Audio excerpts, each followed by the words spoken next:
All right. Hello.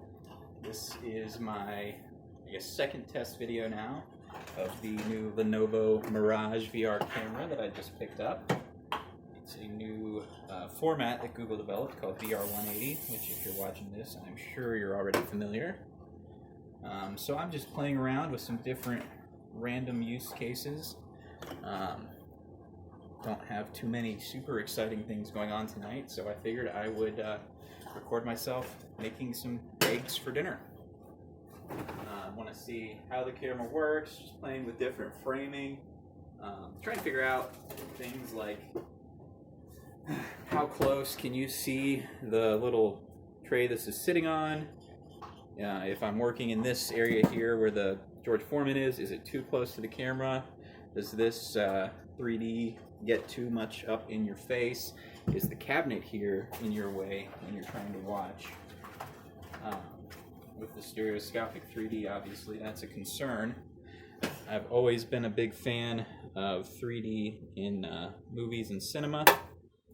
I think that it really does add something to the film. I always go see movies in 3D when they're available, which drives some of my friends nuts. There's been times I've had to pay the extra cost of the 3D ticket just to get somebody to go with me. Eggs. So yeah, I've always felt that 360 VR was somewhat lacking. It was great to be able to look around, but that third dimension, I think, is what separates VR or makes it more useful. Just looking at a flat screen, right? What's the difference? Wearing a VR headset, I'm about to step out of frame, wash my hands. If you're wearing a VR headset, I don't know if you can hear me over the sink, so I'm going to wait for a second.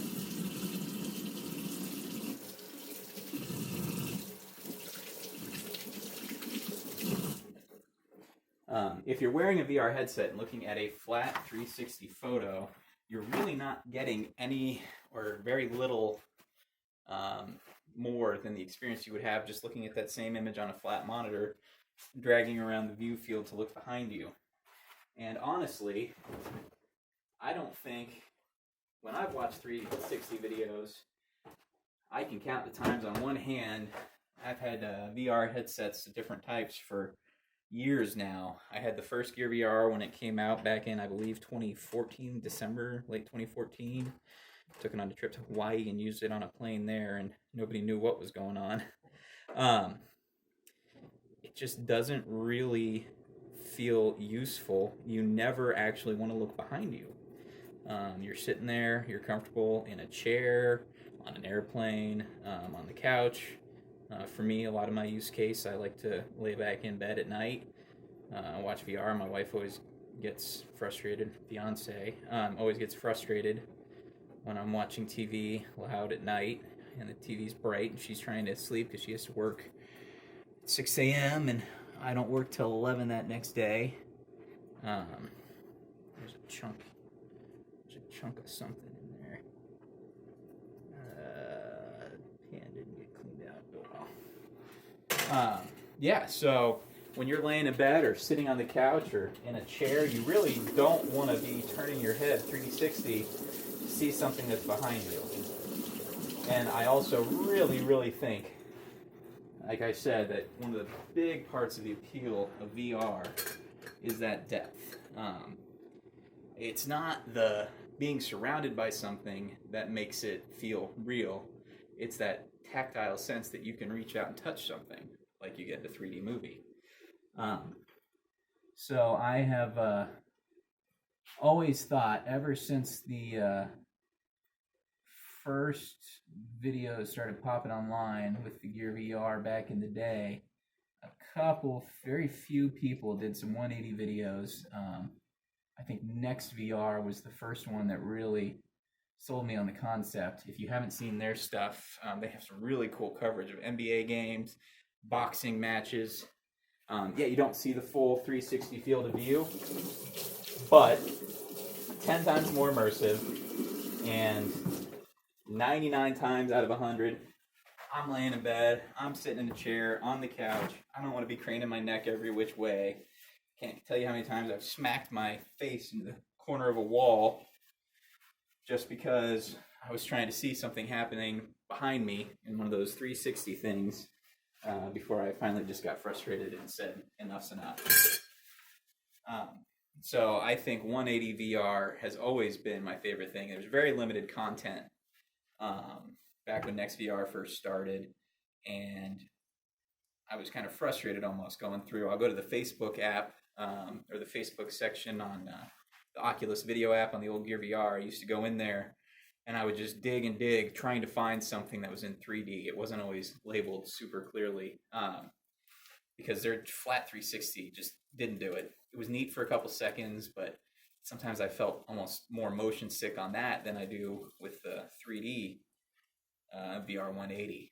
I don't know if that's just an effect of the headset. I think maybe the slight jitter in the rotational tracking is a little more obvious when you're staring at a flat plane around you than it is when you're staring at a physical object. You expect physical objects to move. I guess maybe subconsciously your brain expects that flat image to be perfectly still. So when I picked up the Oculus Go a couple weeks ago on launch day, because I have to have it even though I have a perfectly good working Gear VR, I really do think that the Go eliminates, what do they call it, friction, when you're having to slip your phone in and out of the headset. I liked the Gear VR, but I ended up using it once a month because it was just such a pain in the butt to have to get your phone out, make sure the little adapter for the phone, for the USB-C was in the Gear VR. My phone, every time I'd put it in, there'd be hairs or dust or something on the phone screen that I didn't know was there, and I'd have to take it back out. And then I'd need to update the apps, so I'd have to take it back out again and do the updates.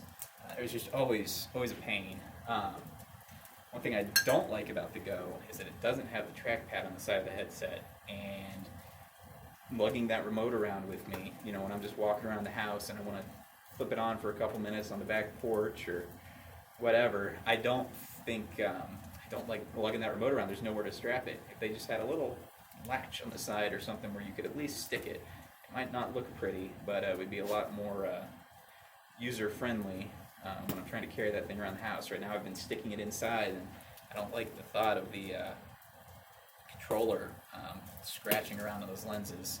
I think they're tough. I don't think that will scratch them, but with the new $250 headset, I don't feel like that's a good way to do it. I bought some Velcro, and I'm going to try to just take a little bit of strip of the Velcro. I got the extra strength, put it on the bottom of the headset, so when you set it down flat, it's on the side, and just stick a little piece of that on the controller, put the soft piece on the controller. Don't think it'll get in the way, and then I can just Velcro it when I'm carrying around the Go. I don't know if the adhesive is going to stick to the plastic side on the Go, but I'm going to give it a shot. The controller seems durable, so I don't think the dropping it is going to be game over for the Go. What are you doing, buddy? What are you doing? Good boy. Good buddy. You want a treat? I'm going to give my dog a little treat here. I think he's in frame, maybe a little bit down there. It's hard to say. I haven't really just got the camera. Like I said, I'd only recorded a couple videos, so I haven't actually gotten a chance to look at any of these. Probably gotten 10 minutes of footage before this. Haven't had a chance to look at it in my headset yet to see what it actually looks like. That's another issue with the Mirage right now. It's formulated for daydream. Like I said, I got my Go. I watched a couple NextVR videos. I had heard about the Mirage when they announced it back, I think it's CES. And I was immediately intrigued by it because, like I said, from the beginning, I always thought the VR180, 3D 180 was the way to go for video content. So I looked, and literally I looked on Friday, May 4th, and the camera was releasing on Saturday the 5th on Amazon. So I said, that's serendipity. I am going to go ahead, order the camera, play around with it, see what it's like. But, unfortunately, like I said, I just got the Go. There's really not a good way to view or share user-created 180 3D content on the Oculus Go. The VR180 format is created by Google, obviously with their Daydream ecosystem. Lenovo releasing their Mirage Solo standalone headset just a couple days after the Go.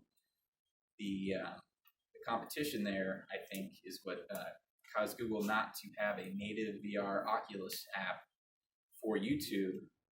The only way that you can view that content right now on the Go that I'm aware of is to download it using a Ripper like 4K downloader, keep vid shut down, which is obviously the best. I played around with a couple. Found one site and I downloaded like 6 videos, and by the time I played them, I realized they didn't have sound. For whatever reason, that website I had used didn't rip the sound of the video. But I still got a good look. There's definitely some good content. A couple of people had posted very short videos that they had taken with their Lenovo Mirage. The content looked good. The quality was good. The only thing I noticed was that dynamic range wasn't really there. One guy had a video last night he posted with his window in the background, and it was completely blown out. He was standing in front of it, so every once in a while there was an issue there with the light shining out behind in little rays, kind of confusing my eyes for the 3D effect.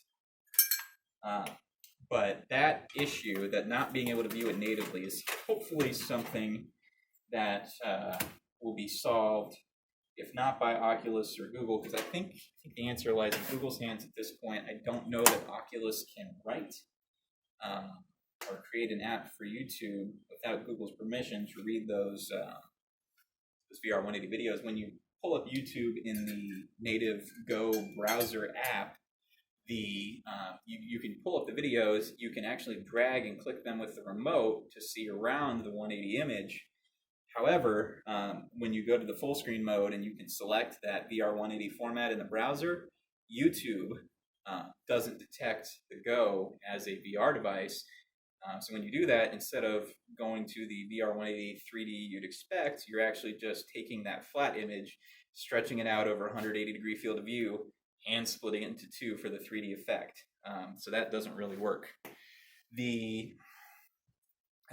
Hopefully I'll be able to just, when I create my own content right now with this camera, should be able to put it on my PC, host it through my Plex server, view it easily without having to go through the whole hassle of ripping from YouTube. And I can also sideload it directly to the Gear VR for stuff that I want to carry around and have with me. I think this is going to be a great way to demo VR to people. The VR180 content really feels like VR content. The 360 images always kind of felt like a compromise. I played around making some with my phone where you have to do the spin around and hit each of the 20,000 dots. And of course the light changes and people are moving in the background, so it never comes out clear. I did those on a couple of vacations and I showed my family, and it was, oh, that's neat, but it's not a perfect stitch, and you don't really get that sense like you do in a VR game, right? I have the Rift, I have the Vive. I love stuff like Echo Arena, Onward, those really tactile feeling things where you just don't even think about the fact that you're in VR. And I think that the VR180 content so far is definitely the best way to capture that from real life, until you get something like the Lytro Light Field capturing actual 3D content where it's got the light ray data. I don't know exactly how light fields work. I've tried to read it. It's above my head. But it creates volumetric data, so theoretically, if you capture that, it's almost like photogrammetry, where you can walk around in the frame and peek around. You get the positional tracking, not just the rotational tracking, right? The 180 VR just comes from the single source of the camera, so obviously you cannot move that camera. Once it's been recorded, it is set, and it's always going to be. So am I too close right now? This is one of the things I want to test. So I was noticing the videos last night that I watched, a couple of guys, one guy from, I don't remember what website it was doing a review of it. Another guy had just got it for personal use. It seemed like whenever they were closer to the camera, I started to feel uncomfortable. My the stereo parallax was too intense with the image being so close, and it just felt uncomfortable. It did feel 3D, but almost like not an invasion of personal space, but it just I didn't think I could watch that for too long. Versus some of the more professional stuff, right? The NBA games on NextVR. NextVR has a program, Paranormal Investigators. I love the Ghost Adventure show. I hate to admit it. Guilty pleasure, but how awesome to have a show that I like having a somewhat decent iteration created for VR. But I noticed they keep the subjects fairly far away from the camera, except in certain cases. That seems to be more comfortable. That's kind of what I've been trying to do in this video, is hang back, not get all up in your face. My egg, my slightly burnt egg.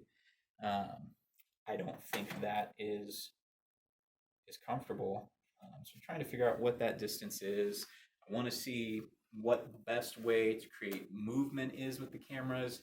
I noticed a couple of the people posting content had their camera set up maybe on like a tripod that was a little wobbly, or it was windy outside and it was just moving slightly. And those movements almost gave me a headache more than the more constant walking back and forth. The slight movements just kind of throw your brain off. Your eye's not expecting it because your body's not moving, and that seemed to really trigger motion sickness for me more than anything else. So I do think you need a really stable base. I'm considering DJI has the new Osmo 2 stabilizer, gyro stabilizer. There's another name for it, but I cannot think of it right now because I'm trying to talk on the spot here.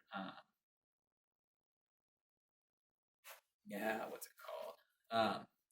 But I was thinking that might be a good solution since it stabilizes it as you move it.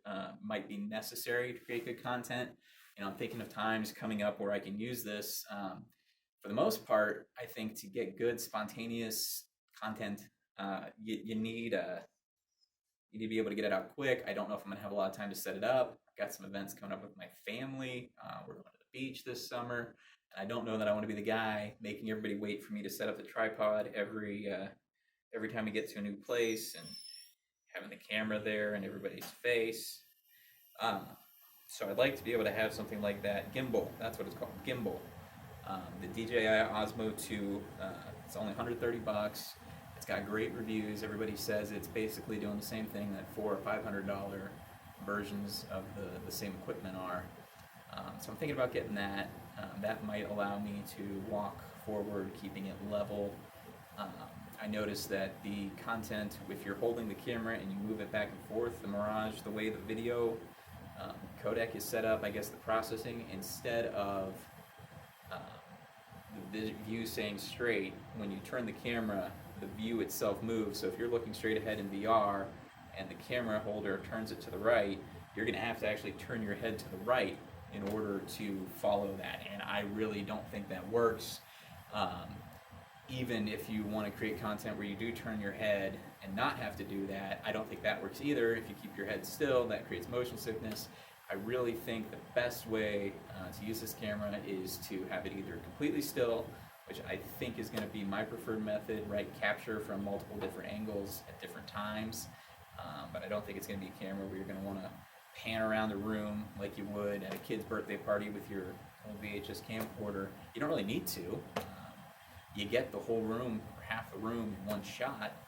I think that that's probably going to be my preferred method. But if I get that gimbal, I think I'll be able to do that without having to use a tripod. Right now, the tripod I'm using is a little 6-inch stand, and it's sitting on the dish on my counter, and that's not going to be a very permanent solution. I have a bigger tripod, but it's kind of cheap. I don't know if it'd be stable. Like I said, I was watching those videos where I could see the tripod wiggling, and that was worse than anything. I almost prefer the handheld, but the handheld videos aren't very comfortable either. So I think I'm going to try that. That way I can maybe hold it, and hopefully it'll stabilize it to be a fairly still image, even if I'm not moving, or I can walk forward and back. I think if you are going to have movement in the videos, I don't think panning is going to work. It's going to induce motion sickness. The way the Mirage or Daydream codec is set up for the VR180, you're going to have to turn your head, which I don't like. don't think it works. It's kind of tacky. If you stabilize it and kept the image straight ahead and camera pans, I think it's going to make you motion sick. But I think forward and backward motion. Google had a short, like minute 37 demo the VR180 content where there was a kid riding a bike down a driveway and the camera was backing up, following him. And obviously they have whatever hundreds of thousands of dollars to spend on their little ads. But that works pretty well. So I think forward and backward motion, if you're facing the same way, will work. So I guess I should eat my eggs before they get cold. Hopefully this worked. If I don't look too stupid, I just got off a long day at work. One of my dogs had surgery to pull his teeth today. We had our company picnic, so I was outside all day in the afternoon heat. So I'm not looking my best right now. Kind of rambling. Don't really make these kind of videos all completely on the spot. But I think that there's a dearth of content for the Mirage, especially longer videos, showing what it can do. I've seen a few forum posts. Actually, I was kind of surprised. I was happy. Reddit, Oculus and Oculus Go forums. I was kind of on there looking for stuff when I first saw the Mirage camera last week, and there was really nothing on there. Just in those last few days, I've seen a bunch of posts, 3 or 4 at least, people looking to find this content, figuring out how to get it on from YouTube to the Oculus Go, people figuring out how to use the camera, looking into getting the camera, wanting to see demo footage from the camera. So my plan is to post some demo footage, hopefully get a variety of stuff. Want to experiment. I do have tomorrow off because I work Saturday, so I'm probably going to maybe go around town and find some interesting spots where I can try shooting, see what works. I think you do have to have, like a 3D movie, you do need to have medium, short, and long-range objects. Some of the videos where you're looking over a cliffside or something are beautiful, but it's the same thing as the VR180 footage. It's beautiful, but you lose that sense of depth. You can have those moments in a longer piece, but you definitely lose a lot of what makes VR180 good if you don't have something up close, something in the mid-range. I think that variety of depth is what makes it work. Watching the NBA games on NextVR, for example, I like the shots under the nets because the players are always running up. I find myself staring at the hoop and the mounts on the backboard because they're close and they're in your vision, and you're immediately drawn to that stuff that's up close.